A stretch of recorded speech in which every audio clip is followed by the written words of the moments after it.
Welcome to Trainer Tips. We're going to talk to you a little bit about breathing, something we do in everyday life, and we sometimes never take the time to think about it. I have to give hats off to yoga because they have really spent the time and dedication in their classes talking about the breath and bringing awareness into that. In Pilates, we also tend to cue a lot with the breathing element, and with active rest, there are times where I really tell you to think about your breath, and there are times I'm just having you move because the movement in and of itself is complex and I just want you breathing. But there is a time in your classes as people get to know the exercise routine, and there's times where we do pause in the active rest series where it's an opportunistic time for you to sit down, or have them not sit down, but you take the time to focus in on how they're breathing. So one of the best breaths to utilize is what we call a posterior lateral thoracic breath. That's a big word, lots of words actually, but it really just means taking the opportunistic time is my word today, a time to breathe into the sides as well as the back of the rib cage. So I'm gonna have Cassie here, it's my wonderful assistant, put her hands on her ribs. And if I ask her to take a really nice deep breath in, I, as the trainer, am gonna see what expands. So I'm gonna have you take a nice deep breath in and then relax. I will give a helpful hint that she just had bronchitis, so I'm seeing a lot of upper chest, which is common. I mean, even if you haven't had bronchitis recently, its tendency for our everyday lives is for us to be here. Our shoulders tend to come up, our breath tends to stop at this mid-chest level.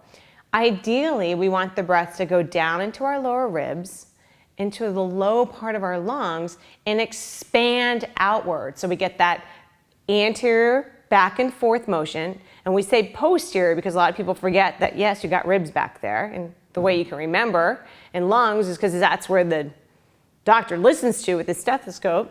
And then you also have the sides. So having the hands here can help inhale and exhale. You can think about those ribs expanding.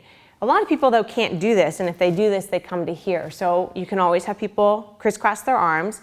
Another way you can add on, if you have a towel, a TheraBand, anything that can kind of give some assistance and as well as some resistance or feedback to the body, they can hold that here, and then they can kind of feel themselves press into a towel or the TheraBand, or your hands can even be there as a trainer, granted you asked for permission, to kind of feel like you get that breathing into the sides and the back of your rib cage. So take the time to do that during the routine, to have people really focus in on how they're breathing. Are they breathing deeply? Are they breathing shallowly? Are they breathing in a shallow manner? And the other element is because active rest can be a time where you're regenerating the body and you're thinking about building energy up. You're also thinking about perhaps building from the inside out in terms of the brain and our creativity and our thought process. And so you might have heard of nostril breathing. So here's something you can just add into your program at the end, is you can have people do alternate nostril breathing. If you attended a yoga class, you might have had this as well. But nostril breathing, the intention behind it is also to bring breath into certain parts of our brain. So our right brain is more of our creative side, and our left brain tends to be more of our logical side. If you can't remember that, I think left, LL, logical left. So the thought pattern is if you breathe into your right nostril by closing off your left, I'll have you do this. She activates her right side. So Cassie right now is getting very creative. She can write all the marketing material that she needs to write, all the articles she needs to write, because she's increasing her creativity.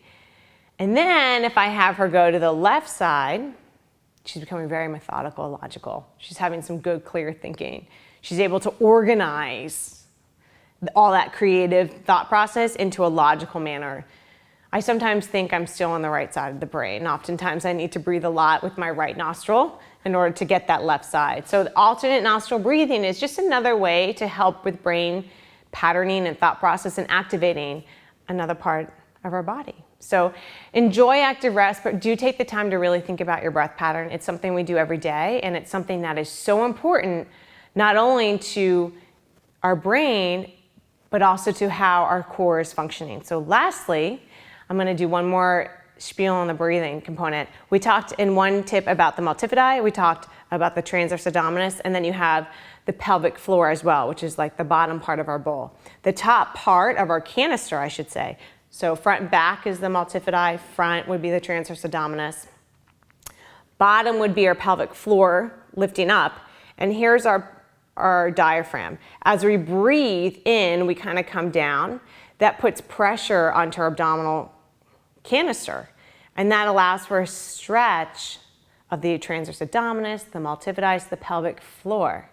And then that stretch, that may be eccentric lengthening, that little bit of a load can also sometimes help facilitate a greater explode, a greater activation.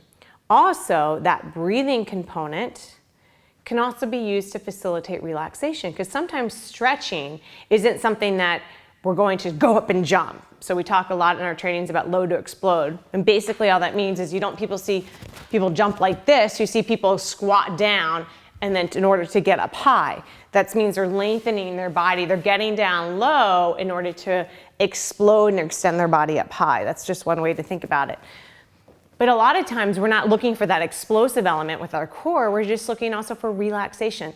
So sometimes you're doing that breathing component, that lateral, that posterior, that diaphragmatic breath to also facilitate a relaxation of that pelvic floor. Relaxation maybe of the abdominals at the back, because you're trying to get a relaxation calming element of the body as well as the nervous system.